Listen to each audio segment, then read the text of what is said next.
Hi hello welcome back to my channel Yashwant. ఈరోజు paneer curry చేస్తున్నానండి. 200 గ్రాములు పన్నీర్ తీసుకున్నాను.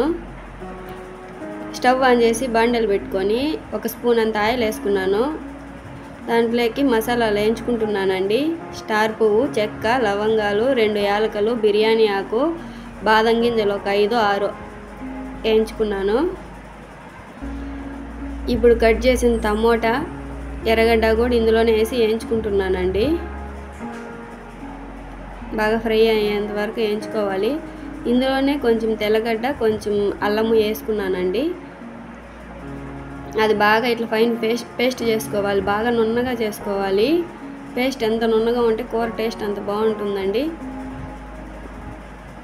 అదే ప్యాన్లో ఇంకొద్దిగా ఆయిల్ వేసుకొని ఆవాలకు బదులుగా జీలకర్ర వేసుకున్నాను. జీలకర్ర కొద్దిగా వేగిన తర్వాత ఇందాక మిక్సీ పట్టుకున్న పేస్ట్ వేసుకుంటున్నాను.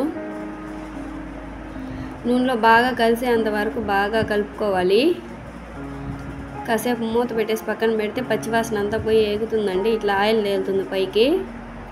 ఇప్పుడు 1 స్పూన్ కారం, 1 స్పూన్ ధనియాల పొడి, కొద్దిగా పసుపు, కొద్దిగా గరం మసాలా, కూరకు తగినంత సాల్ట్. కూర ఈ స్టేజ్లో ఉన్నప్పుడే వేయించుకునేయాలి. బాగా ఫ్రై చేసుకోవాలి. దాన్ని కూడా పచ్చివాసన పోయేంత వరకు. ఇక్కడ నేను పెరుగు కూడా యాడ్ చేశానండి. క్లిప్ మిస్ అయిపోయింది. మీరు పెరుగు కూడా బాగా ఉండలు లేకన్నా కలుపుకునేయండి. కలుపుకునేసిన తర్వాత వేసుకోండి.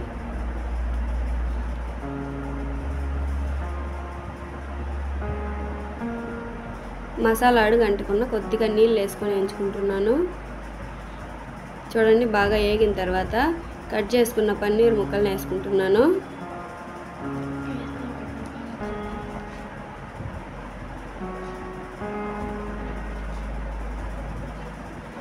పన్నీర్ ఎక్కువ కదపకూడదండి. ఎక్కువ కలిపినామంటే అది చెదిరిపోతుంది, విరిగిపోతాయి. పీసులు ఉండవు పన్నీర్ అంతా. ఇప్పుడు కొద్దిగా నీళ్ళు వేసుకొని మనకు కావాల్సినంత ఉడికించుకోవడమే. చూడండి ఎంత బాగుందో. కొద్దిగా ఆయిల్ ఎక్కువే వేసుకోవాలండి, చాలా బాగుంటుంది. చెప్పడం మర్చిపోయానండి.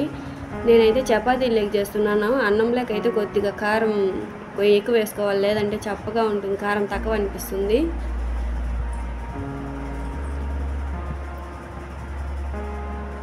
ఓకే అండి, థ్యాంక్ యూ.